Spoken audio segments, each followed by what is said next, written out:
ನಾವು ಅನೇಕ ಬಾರಿ ದೇವರ ಬಳಿಯಲ್ಲಿ ಪ್ರಾರ್ಥಿಸುವಾಗ, ದೇವರೇ ನನ್ನ ಇಷ್ಟಗಳು ನೆರವೇರಲಿ, ನನ್ನ ಆಗ್ರಹಗಳು ಪರಿಪೂರ್ಣಗೊಳ್ಳಲಿ, ಇದನ್ನ ನೆರವೇರಿಸಿ ಕೊಡಿ ಎಂಬುದಾಗಿ ಪ್ರಾರ್ಥಿಸುತ್ತೇವೆ.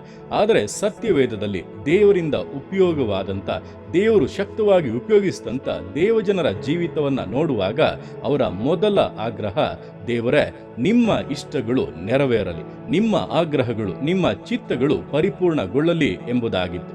ಈ ದಿವಸ ನಿಮ್ಮ ಜೀವಿತದಲ್ಲಿ ಇಂತಹ ಒಂದು ಮಾರ್ಪಾಟು ಬರಲಿ. ದೇವರೇ ನನ್ನ ಆಗ್ರಹಗಳಿಗಿಂತ, ನನ್ನ ಇಷ್ಟಗಳಿಗಿಂತ ನಿಮ್ಮ ಇಷ್ಟಗಳು ಪರಿಪೂರ್ಣಗೊಳ್ಳಲಿ, ಅವುಗಳೇ ನೆರವೇರಲಿ. ಅದಕ್ಕಾಗಿ ನನ್ನನ್ನು ಉಪಯೋಗಿಸಿ, ನನ್ನನ್ನು ಸಮರ್ಪಿಸಿ ಕೊಡುತ್ತಾ ಇದ್ದೇನೆಂಬುದಾಗಿ ನೀವು ಅರ್ಪಿಸುವುದಾದರೆ ನಿಶ್ಚಯವಾಗಿ ಈ ದಿವಸಗಳಲ್ಲಿ ನಿಮ್ಮ ಜೀವಿತವು ಮುನ್ನಡೆಯುವಂಥ ರೀತಿಯೇ ಬದಲಾಗಲಿದೆ.